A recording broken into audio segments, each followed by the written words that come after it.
Muy buen día, querido Vladimir. Ya yo lo había presentado, le cuento antes de que usted termine de conectarse.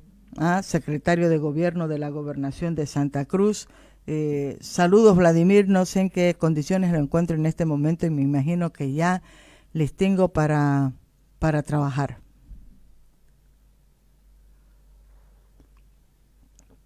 No escucho la voz de Vladimir.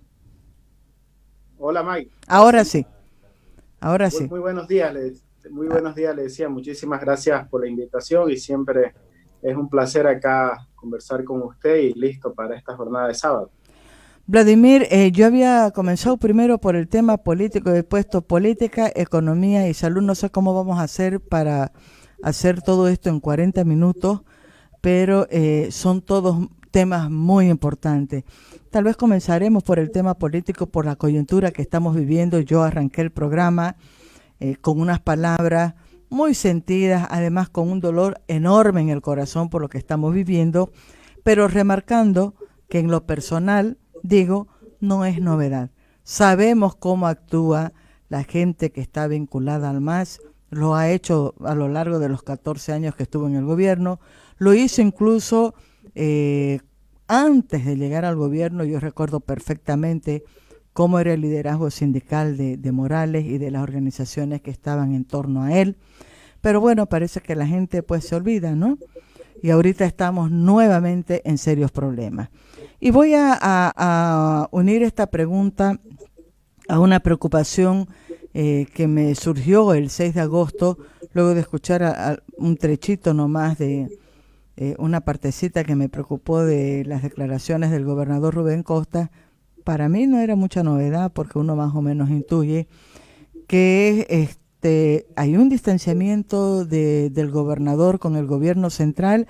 Le hago esta pregunta porque esta coyuntura tan complicada, tan jodida, Vladimir, creo que demanda muchas reuniones, un trabajo político muy grande, no solamente de parte de demócratas, sino también de otras las organizaciones partidarias, y quería saber en qué pie estamos.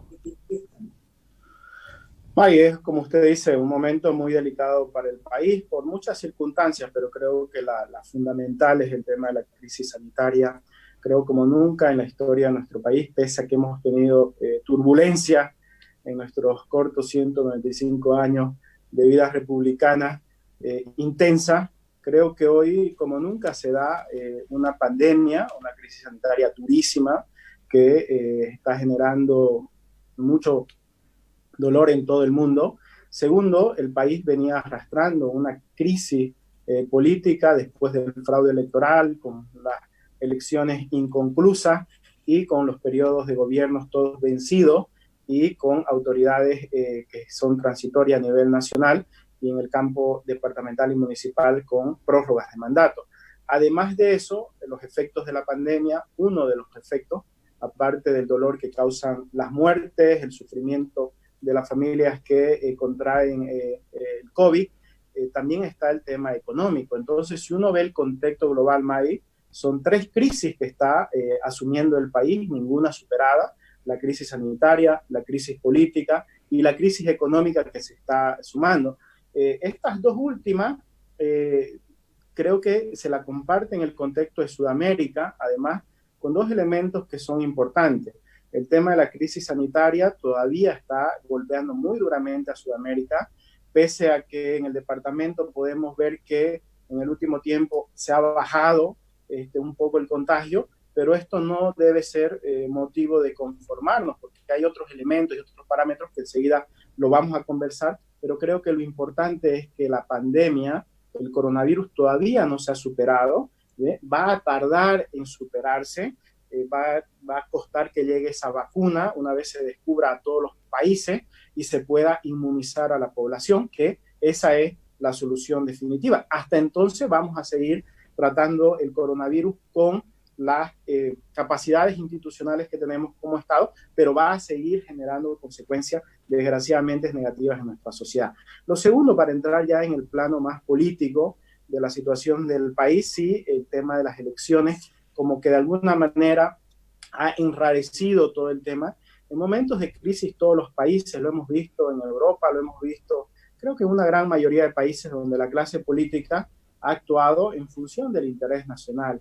Y creo que en estos momentos donde las sociedades, donde los países, donde las naciones pasan momentos difíciles, hay que poner por encima de todo, por encima del interés partidario, del cálculo político, de las propias aspiraciones personales, por muy legítimas que sean, hay que poner el interés de los ciudadanos, el interés del país. Y en este caso, el interés del país dice que hay que evitarle sufrimiento a la gente, hay que tratar de vencer el coronavirus, o por lo menos que los daños no sean tan cuantiosos como lo están siendo hoy en el país. Pero con estas actitudes, como usted la decía, del MAS, en vez de arrimar el hombro, en vez de colaborar, en vez de apoyar, lo que está haciendo es bloquear, impedir y generando una mayor polarización. Nosotros vemos con preocupación, lo decía el 6 de agosto el gobernador Rubén Costa, con mucha preocupación estos lenguajes, ¿no?, que son divisivos en la sociedad boliviana.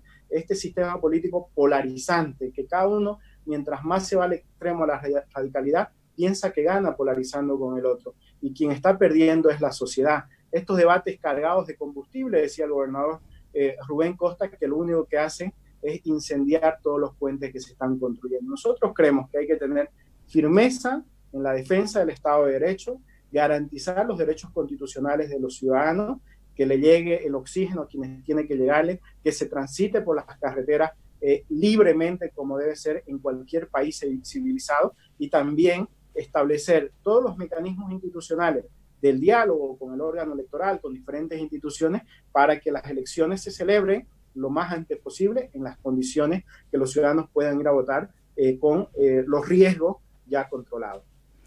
Vladimir, ¿cuál es el peso específico que tiene en este momento el gobernador Rubén Costa, que es jefe nacional de Demócratas, en las actuaciones, decisiones que está tomando el gobierno de transición a la cabeza de Yanine Áñez, que también es demócrata? Mire, creo que ahí hay quienes quieren polemizar ese tema, ¿no? Para el gobernador Rubén Costa no es un tema de polémica.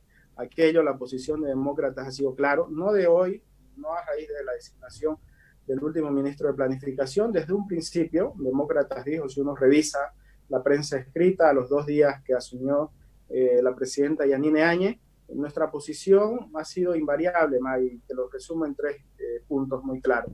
La primera, como partido de oposición a 14 años del gobierno del Movimiento al Socialismo, como el principal partido, entendemos que todas las fuerzas políticas alternativas al MAS debemos apoyar la transición. Creemos que este es un momento histórico para el país, que la lucha de la ciudadanía por acabar con el gobierno autoritario de Morales hoy hace que todos los que por lo menos creemos en la democracia como un mecanismo de convivencia, tenemos que apoyar la transición, con los desaciertos, con los errores, con las virtudes que han habido, seguramente que sí, pero también dijimos que este no era un gobierno de un partido, porque no lo hemos ganado en las elecciones y nosotros somos muy respetuosos de las decisiones.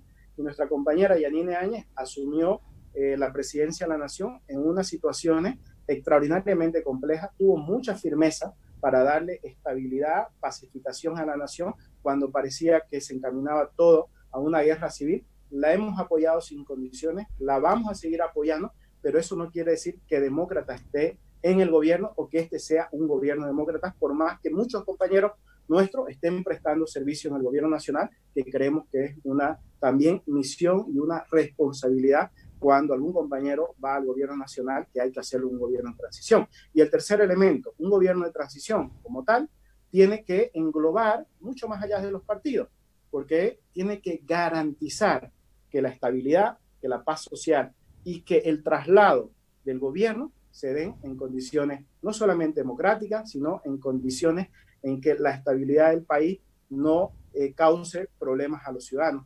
Y si quiere, un cuarto elemento, en el caso particular de Rubén, que me pregunta, el liderazgo de Rubén todos lo conocemos.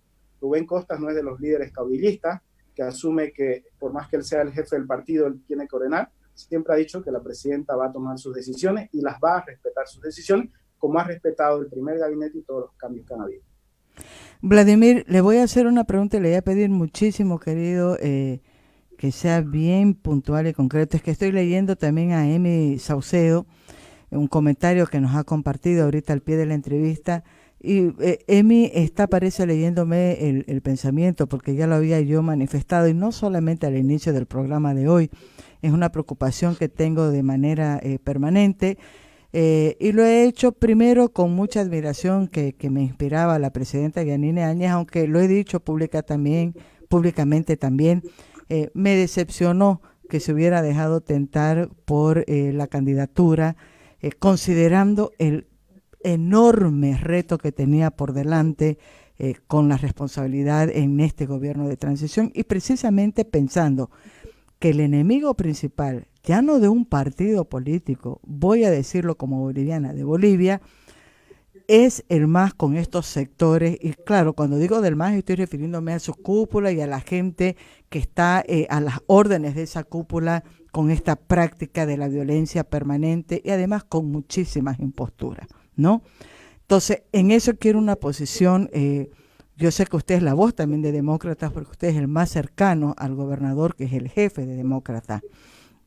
¿No considera Demócrata que ha sido un error garrafal de la presidenta haber caído en la tentación de ser candidata, lo que desdibujó por completo la tarea que tenía, y es más, le restó todo el apoyo que había logrado reunir en torno a ella cuando asumió en una coyuntura muy difícil la presidencia, porque la ven, por supuesto, más como una rival en una disputa electoral que como la presidenta de todos los bolivianos, Vladimir. Y yo creo que esa es una dificultad que hoy también le complica a la presidenta administrar esta crisis, que nuevamente tiene como un actor y un actor violento al MAS y a sus sectores movilizados.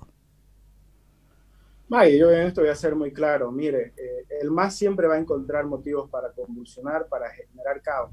Al MAS lo único que le interesa es que le vaya mal a quien esté gobernando en este país, para ello verse como la única alternativa viable de este país. Entonces, yo no creo que tengamos que ceder solamente nuestras posiciones por el interés del MAS. Ese sería facilitarle el camino al MAS. Si nosotros vamos a tomar nuestras decisiones en función a lo que el MAS hace o a lo que el MAS no hace, yo creo que nos estamos equivocando. La lucha de los ciudadanos, la resistencia democrática de 14 años, de quienes nunca creyeron en el movimiento al socialismo, de mucha gente que se decepcionó del movimiento al socialismo, es para dar un paso adelante, para superar estos años de confrontación. Yo sé que esta lógica polarizante, siempre divisiva, siempre confrontadora, lleva mucha violencia, y sé que muchísima gente está cansado de esto. Y hay que poner un proyecto político por encima de esa lógica que hasta ahora le ha dado más réditos al movimiento al socialismo que a otras fuerzas políticas. Entonces, si solamente tomamos eso como argumento, May, yo diría, no tenemos que tomar nuestras decisiones en función a lo que el MAS haga o deje de hacer. Segundo punto, yo creo que no está en discusión, como al principio quisieron ponerlo algunos, si la presidenta estaba legalmente legitimada para ser candidata o no. Muchos interesadamente, también hay que decirlo así, May, trataron de comparar con Evo Morales el hecho de estar en el poder y ser candidata. Muchos, yo veo aquí una contradicción enorme. Dicen respetemos la Constitución, pero sí, la presidenta está respetando la Constitución. La presidenta no está vulnerando la Constitución al presentarse como candidata. Yanine Áñez nunca ha sido candidata a la presidencia del país. Es la primera vez que es candidata a la presidencia de la nación. Y el tercer elemento, que entiendo más, es de legitimidad política, si es lo más conveniente para la sociedad boliviana o no.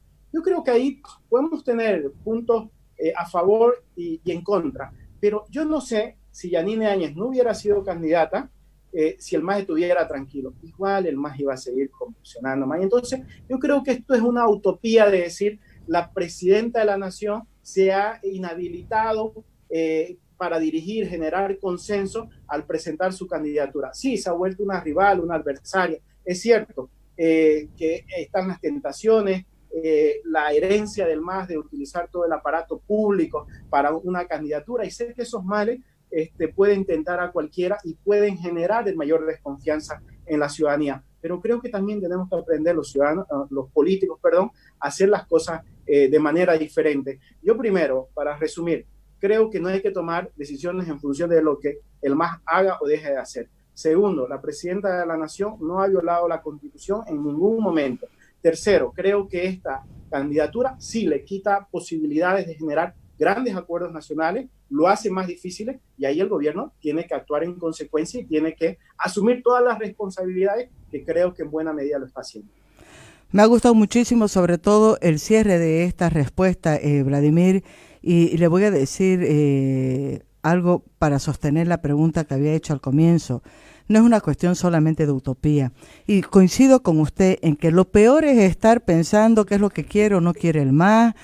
Yo veo que incluso, lamentablemente, muchos medios de comunicación todavía continúan teniéndolo como un protagonismo inmerecido, sobre todo a Morales y a su entorno más próximo, ¿no? Yo me alejo completamente de eso. Es más, yo digo, allá el MAS con sus cosas, si es violento, si no es violento, no. A mí me preocupa que desde el otro lado, desde todos los actores que eran opuestos a esa práctica del MAS, no haya una visión mucho más coherente. Y sí, la percepción que comparto además con muchos bolivianos, Vladimir, es de que los políticos que están en este momento, en esta coyuntura tan difícil en el país, parece que no aprendieron la lección y que se han dejado nomás llevar por este cálculo que es partidario, polarizante, y lo digo sin dejar nadie de lado, a ninguno de lado.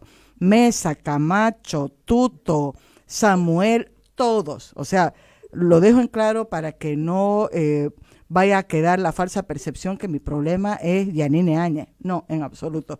Son todos. Y digo más, no se trataba apenas de una cuestión de constitución, porque lo hemos discutido con el doctor José Luis Santisteban, ¿no? Yo no estoy discutiendo si era o no su derecho. Evo Morales también argumentó eso. Y lamentablemente, aunque caiga mal, lo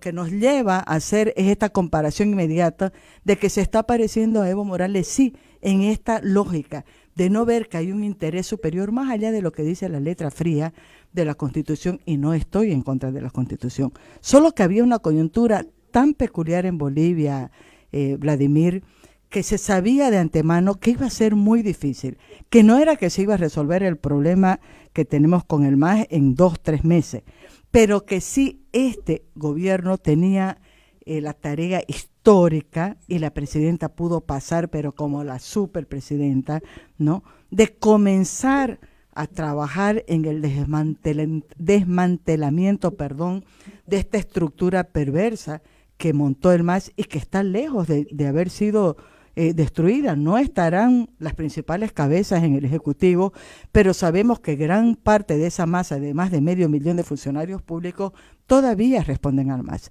Sabemos que en los otros poderes, como es el poder de judicial, como es el Ministerio Público, en la misma policía, en las mismas Fuerzas Armadas, hay todavía sectores que han funcionado a lo largo de todos estos años bajo esa estructura. Entonces, era un proceso muy duro. Y más allá de que la Constitución podría darle la ventanita de decir que podía ser candidata, tenía que haber medido, es una percepción que yo le comparto de manera muy personal, Vladimir, tenía que haber tenido esa visión de decir, caramba, me muero de ganas, me encantaría, tengo posibilidad, quién sabe, de ganar, pero tengo esta tarea que me demanda tener la mayor cantidad de fuerzas políticas, de sectores sociales, de organizaciones de la sociedad civil a mi favor, apoyándome en las tareas que voy a hacer. Y lamentablemente el hecho de ser candidata complica absolutamente todo, incluso en la administración de la crisis sanitaria, Vladimir. Sí, Maggie, yo puedo compartir mucho de los criterios, pero déjeme decirle solamente un par de cosas, ¿no? La primera, Maggie, sabemos que hay problemas estructurales, desmontar todo lo que usted ha dicho, la maquinaria del movimiento al socialismo, resolver los problemas urgentes que hay muchísimos, pero también tenemos que ser conscientes cuál es el rol de un gobierno de transición, Maggie, y más aún dadas las condiciones que se dieron en el país. Un gobierno de transición, y peor, esta transición era súper corta y tenía dos tareas fundamentales: pacificar el país y garantizar el tránsito a unas nuevas elecciones para constituir un nuevo gobierno electo por los ciudadanos. Se ha cruzado de por medio la pandemia.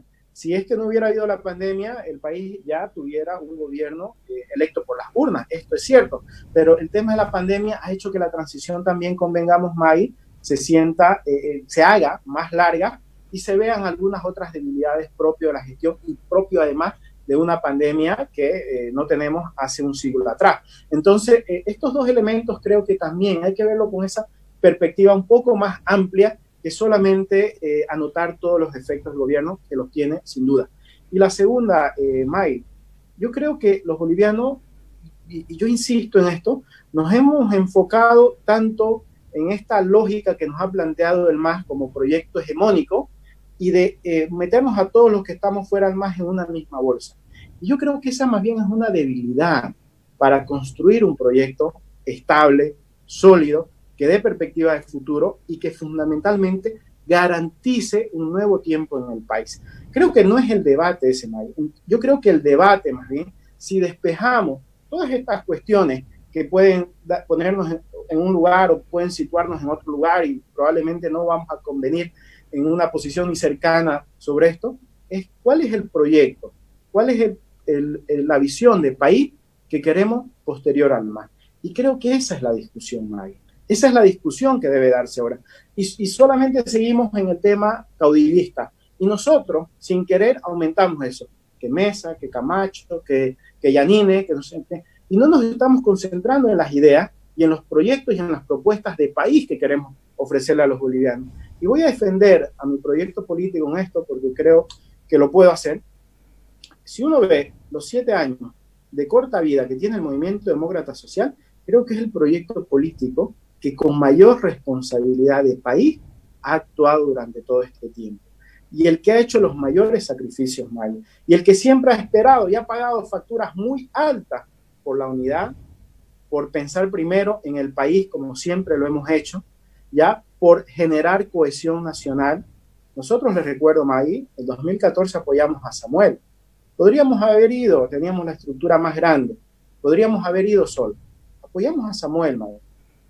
En el año 2019 pagamos una factura muy alta por esperar generar un proyecto de cohesión nacional y lo hemos conversado muchísimas veces con el señor Mesa, con el propio Samuel, con las fuerzas de ese momento, con Solvo, con las 3 o 4. Para el 21 de febrero, para el referéndum, nos la jugamos con todo. Apoyamos a las plataformas, lo hicimos como ningún otro proyecto político lo ha hecho. Y durante todo el tiempo de oposición de los 5 años anteriores que nos tocó, estuvimos ahí con las sombras que seguramente las hay, May, pero nadie puede cuestionar que hemos sido un proyecto feroz contra la corrupción del MAS y contra los abusos del gobierno del movimiento al socialismo. Hemos estado aquí. Y hoy también hemos asumido el rol en las condiciones que nos ha tocado de la transición política que vive el país, May. Seguramente las cosas se pueden hacer mejor. Pero yo creo que si se habla de responsabilidad política, si hay un proyecto político que ha sido serio y que siempre ha puesto el interés del país por encima, le digo, con los errores, pero también con los aciertos, y que hay mucho que hemos tenido, ha sido el Movimiento Demócrata Social. Vladimir, ¿qué riesgos hay de que esta ola de violencia que está desatando el MAS, y yo insisto, no es la mayoría, la gente que está en los bloqueos, que está en las manifestaciones violentas, no es la mayoría, lo que pasa es que como se juntan y hacen semejante barullo, ¿no? Y además se movilizan y no tienen el menor empacho de poner en riesgo incluso su propio pellejo, parece que fueran más, ¿no? Yo creo que la gran mayoría de los bolivianos es pacífica, quiere un rumbo completamente diferente, lo que busca es primero preservar su vida y tener trabajo, que le vaya bien en la economía. Eso creo que es la mayoría de los bolivianos. Pero estamos en un punto muy, muy jodido en este momento. Demócratas cree que esta crisis puede derivar en una solución violenta también. De facto, ¿qué perspectiva está viendo? Y estoy pidiendo una perspectiva a corto plazo. Sí, la situación es muy sensible, Maggie. Hay creo yo, ya evidencias concretas de que a los dirigentes del MAS, hablo de los que toman las decisiones, quieren generar caos, convulsión y quieren generar violencia.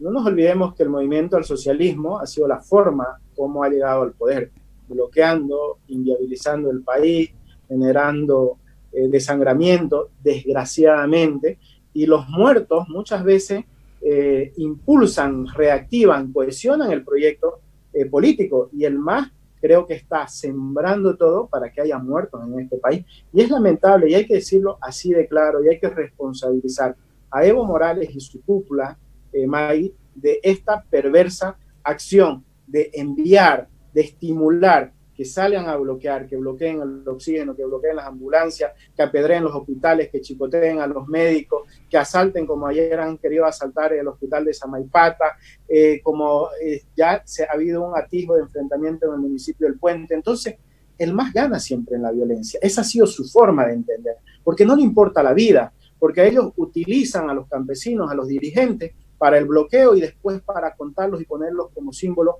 o como trofeo para cohesionar su proyecto político. Entonces, el MAS ha perdido sus banderas principales y hoy quiere retomarlas, y para esto está generando caos, convulsión que lleve al enfrentamiento, a la muerte, para tratar de victimizarse ante el mundo nuevamente de que hay un gobierno abusivo. Y aquí, ¿cuál es la decisión? Cuando uno está en gobierno y ahora hay que tomar una decisión, y uno tiene que tomar las decisiones viendo el escenario completo. Entonces, por una parte están los derechos de la ciudadanía, la obligación del Estado de garantizar esos derechos de los ciudadanos, las fuerzas institucionales del orden público, la policía, los militares, en su caso, si es que fuera rebasada la policía, también tienen que garantizar estos derechos de los ciudadanos, pero también no hay que caer en lo que quiere el MAS. El MAS pone ahí a la gente, desgraciadamente, como un trofeo para poder después levantarlo cuando viene la violencia. Entonces, lo que tenemos que hacer es tener mano firme para garantizar los derechos de los ciudadanos, y las fuerzas institucionales del Estado tienen que trabajar y actuar en este sentido, pero hay que desenmascarar a Evo Morales y su cúpula de lo que quiere hacer en el país, sembrar terror, y no hay que caer en la confrontación. Por eso aprovecho para hacer un llamado a todos los ciudadanos en Yapacaní, en Samaipata, en los valles, en Guarayos, en la Chiquitanía. No lleguemos al enfrentamiento entre ciudadanos. Esa es la provocación que quiere el MAS, que nosotros respondamos, y que haya una suerte de guerra civil, de enfrentamiento entre ciudadanos, y que la policía, las fuerzas del Estado tengan que reprimir para que haya muertos. Eso hay que denunciarlo. Este es el plan perverso del MAS, de generar caos, violencia, para que después vengan los muertos y generar un proyecto de desestabilización del gobierno. El gobierno tiene que actuar, y el gobierno tiene que actuar con mucha inteligencia y con mucha responsabilidad. Eso sin duda, y a mí me ha gustado mucho las palabras del profesor Damián Padilla de Samaipata, que fue entrevistado anoche en la plaza por el periodista Vladimir Gutiérrez, que decía, ¿no? No respondamos con violencia, tenemos que mantener la serenidad, ser muy inteligentes en este momento y no responder a la provocación, que es lo que quiere la gente que está haciendo los bloqueos y queriendo generar una zozobra, generando en realidad zozobra. Ahora quiero pasar al otro tema. Me hubiera encantado seguir, a mí me encanta hablar de política, Vladimir, pero hay otro tema que preocupa, que tiene que ver con la salud. ¿Cómo estamos en este momento en Santa Cruz en esta lucha contra el COVID-19? ¿En qué situación estamos de la pandemia? Quiero aprovechar, voy a hacer un combo de preguntas, Vladimir, porque ya me está mostrando el papelito, mi querido. Siempre se nos queda corto el tiempo, May. Siempre, pues con usted me queda corto el tiempo. David me está mostrando papelito, pero le agradezco porque siempre Vladimir me concede entrevista. ¿Qué está haciendo la gobernación? ¿Qué ha pasado con esta escasez de reactivos? Y esto es antes de los bloqueos, la escasez de reactivos en los laboratorios. Yo dije primero, parece que los reactivos se están yendo a La Paz, porque comenzaron a haber más casos positivos en La Paz. Y la otra preocupación, y la planteo la pregunta con mucho dolor, porque hasta ahora termino de asimilar la muerte, ya no solamente del doctor Óscar Urenda, sino de 3 cabezas que han sido centrales en la gobernación, en todas las políticas de salud, no solamente en la pandemia del COVID. El doctor, por supuesto, Óscar Urenda, el doctor Roberto Torres, los dos murieron menos de 24, un poquito más de 24 horas de diferencia, y pocos días después, 5 días después, muere el doctor García. Ahorita estoy aquí, ¿cómo se me va a ir el nombre de...? ¿Ah? Miguel, doctor Miguel, que aquí lo tuvimos a comienzos de años hablando del dengue. ¿Cómo ha resuelto la gobernación la cefalía que ha dejado la ausencia de estas 3 personas que han sido centrales, pilares en todas las políticas de salud de la gobernación y sobre todo en esta pandemia del COVID-19, Vladimir? Gracias, May. Muy rapidito, algunos datos importantes sobre el tema de la salud, May. Dos elementos centrales, ¿no? Hoy nosotros siempre hemos dicho que nuestra principal tarea es ralentizar la tasa de contagio, por un lado. Por el otro lado, recuperar a las personas que se infectan. Estos son los dos elementos centrales de la labor sanitaria, ¿no? Evitar que los contagios crezcan. Hay una tasa que se mide que se llama la tasa del ROC, que es la velocidad del contagio, y por el otro lado, que nuestro sistema sanitario pueda cubrir y atender a todas las personas que se infectan. El otro elemento también, que nosotros, por las circunstancias de no solo nuestro país, de Latinoamérica, si uno ve cómo actuó Europa, cómo actuaron otros países que probablemente tienen mayores capacidades económicas que nosotros, ellos confinaron a su gente, tuvieron controlada la pandemia y reabrieron su economía, sus actividades, ¿no? Nosotros, desgraciadamente, por la fragilidad de nuestro tejido social, tuvimos que reabrir parcialmente las actividades. Había un deterioro económico, un deterioro social que era evidente y que podía traer mayores consecuencias, y ahora estamos conviviendo entre controlar la pandemia, por un lado, y por el otro, ir reabriendo parcialmente las actividades. Entonces, estamos en una suerte mucho más riesgosa, por supuesto, pero yo creo que tiene una ventaja, Maggie. Ahora que uno ve en perspectiva de más largo plazo. Cuando uno veía marzo, cuando empezaban los confinamientos, las cuarentenas en el mundo, uno decía esto puede durar 2, 3 meses. Vamos 4 o 5 meses ya de medidas de cuarentena, de confinamiento, y ahora todavía ya creo que todos nos hemos hecho la idea que por lo menos hasta fin de año vamos a seguir en esta situación, ojalá con mayor apertura, con menos contagio, que es lo que estamos haciendo, pero todavía la vacuna va a tardar mínimamente hasta fin de año. Entonces, la primera idea que debemos dejar en la ciudadanía es que por lo menos hasta fin de año vamos a tener que tomar estas medidas, ojalá que vamos flexibilizando más a medida que vayamos controlando más la pandemia y que no tengamos que volver atrás como también otros países han vuelto, como Buenos Aires, por ejemplo, que abrió, o como Chile, que abrió, se trepó el contagio, se multiplicaron las muertes y tuvieron que retroceder. El gobernador Rubén Costa decía algo el 6 de agosto que graficaba. Estamos todavía en medio de la ola de la pandemia, estamos tratando de controlarla, pero vamos de emergencia por si pasa cualquier cosa. Y creo que esa es la situación hoy, May. Tenemos mayores capacidades, tenemos 11 centros COVID que están atendiendo a pacientes con coronavirus, tenemos 91 unidades de terapia intensiva, UTI, ya en atención del sistema público, solo para el tema del COVID, solo en el sistema público, sin contar la seguridad social y el sistema privado. En provincia, y esto los municipios también se han activado, los gobiernos municipales, en provincia tenemos 1.057 camas de internación para el COVID. La letalidad hoy todavía sigue siendo aceptable y esta es la mayor preocupación en cualquier epidemia. 3.5% es la letalidad que tenemos. Hemos aumentado durante todo este periodo de crisis sanitaria 1.250 médicos, enfermeras, trabajadores sanitarios, desde el hospital de Montero en la apertura, en los hospitales de tercer nivel, en los albergues, en todo el sistema público, 1.250 personal sanitario. Y sobre lo que usted me preguntaba, tenemos 10 laboratorios en el departamento.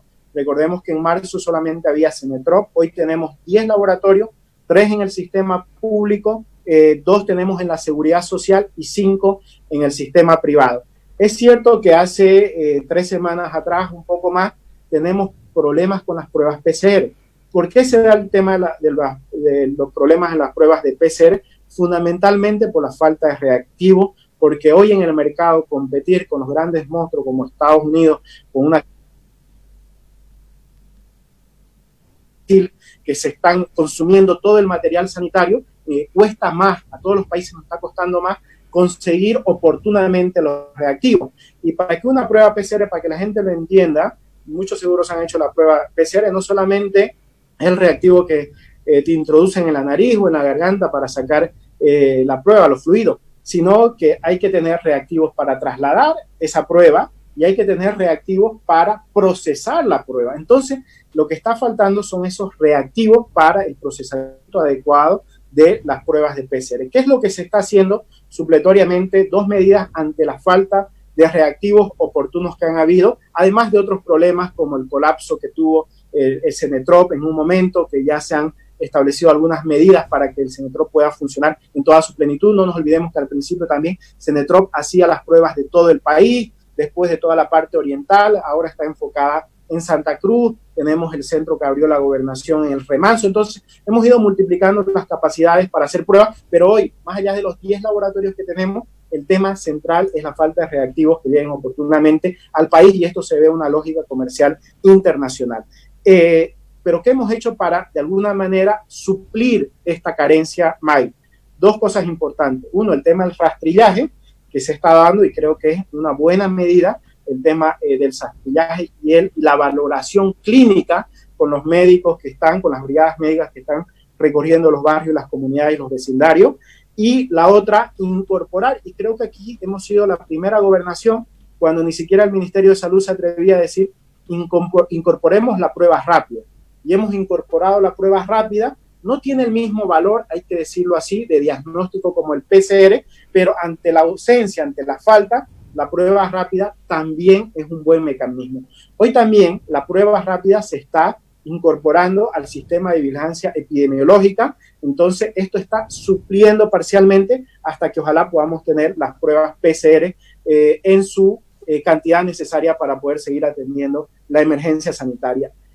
Sobre el tema de las muertes, nos ha dolido muchísimo, May. Yo quiero agradecerle a usted personalmente, lo digo públicamente, sé que también le ha afectado y sé que lo vive en carne propia todo este esfuerzo institucional que hacen médicos, enfermeras, esta valoración que ha tenido la ciudadanía, particularmente el doctor Oscar Urenda.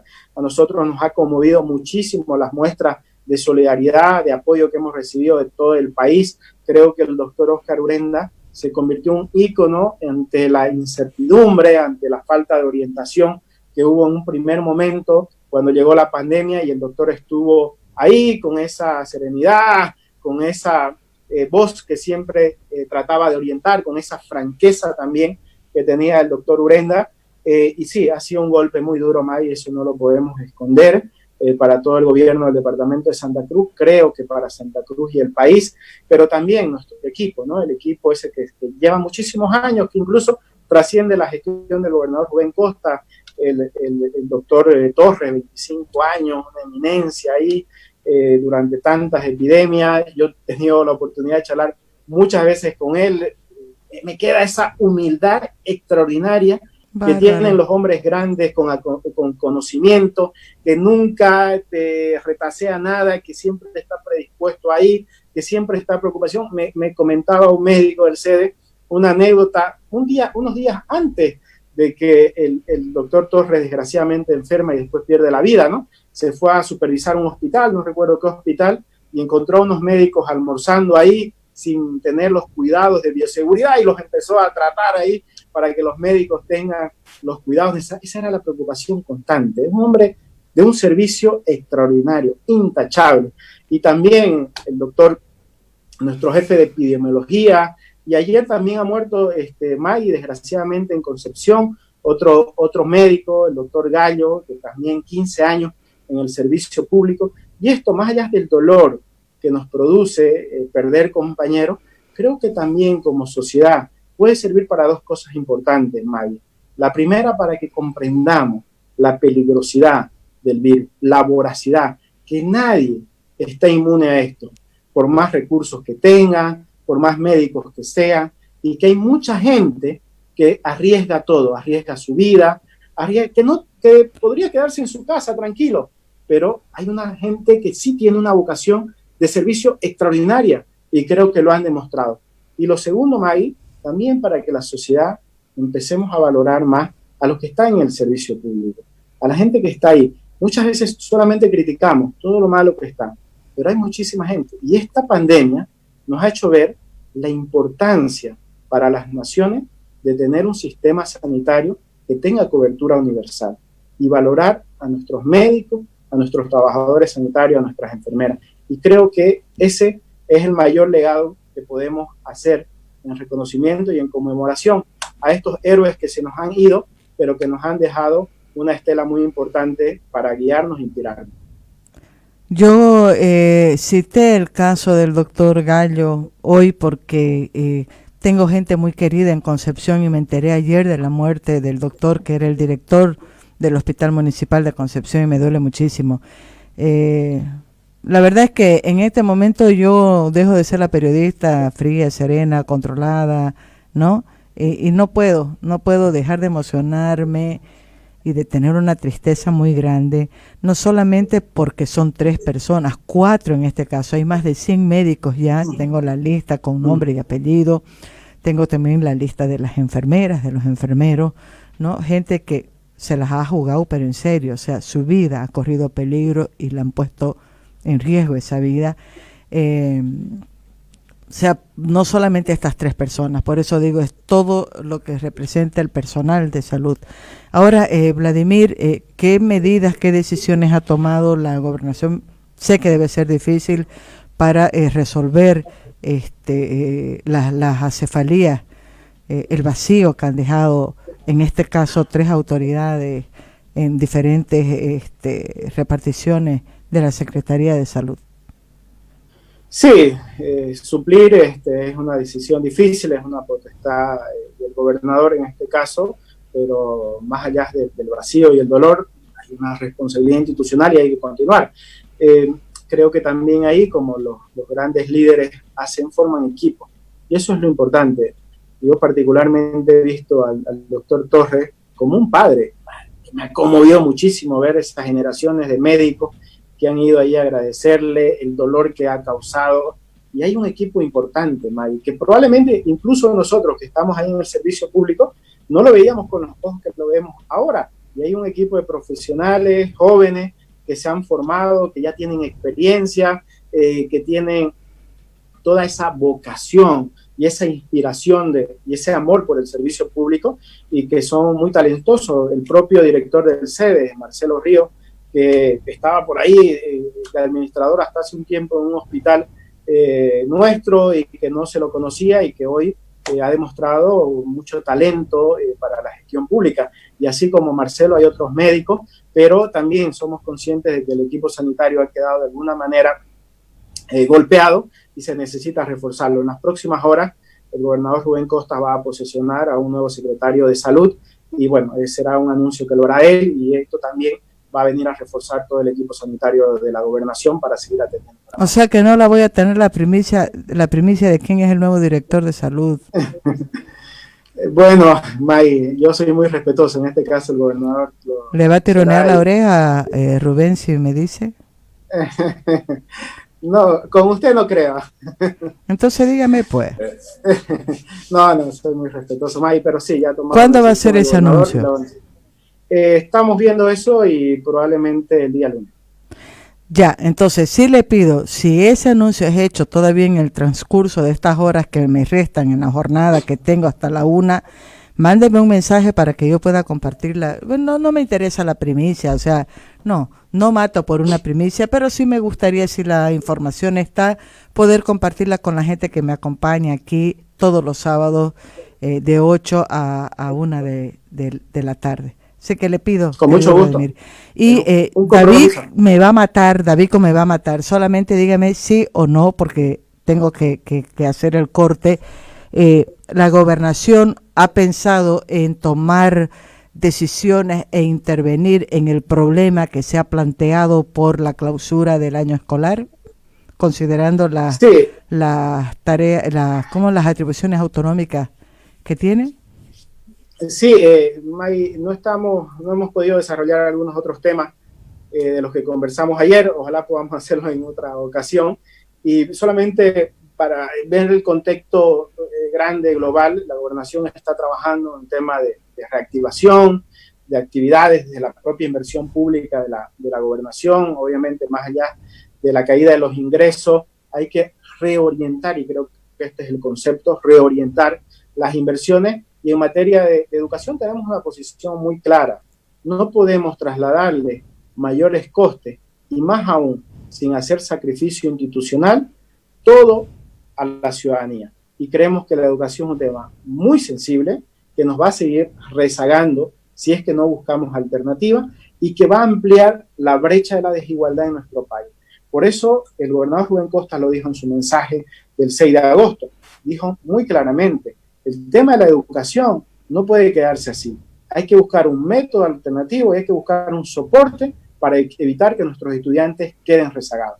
Y la gobernación está trabajando en aquello. Estamos trabajando en planes de alimentación, estamos trabajando en planes de ayuda a las pequeñas comunidades, a los pequeños productores, y también en materia de educación estamos trabajando en un plan alternativo, y creemos esto, Maggie, que es fundamental.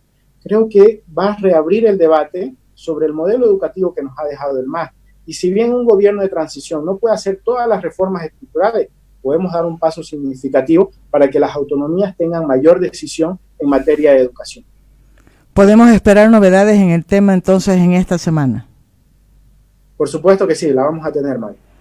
Voy a estar pendiente de ello y nos quedamos con todo el bloque de la economía pendiente para hablar, así que ojalá que en el transcurso de esta semana, antes de que llegue el próximo sábado, podamos tener un nuevo contacto con Vladimir Peña. Muchísimas gracias, querido Vladimir, y que tenga una buena jornada. No se olvide mandarme el dato del secretario de Salud o la secretaria de Salud. Muchas gracias, Maggie, como siempre, a su disposición. Hasta luego.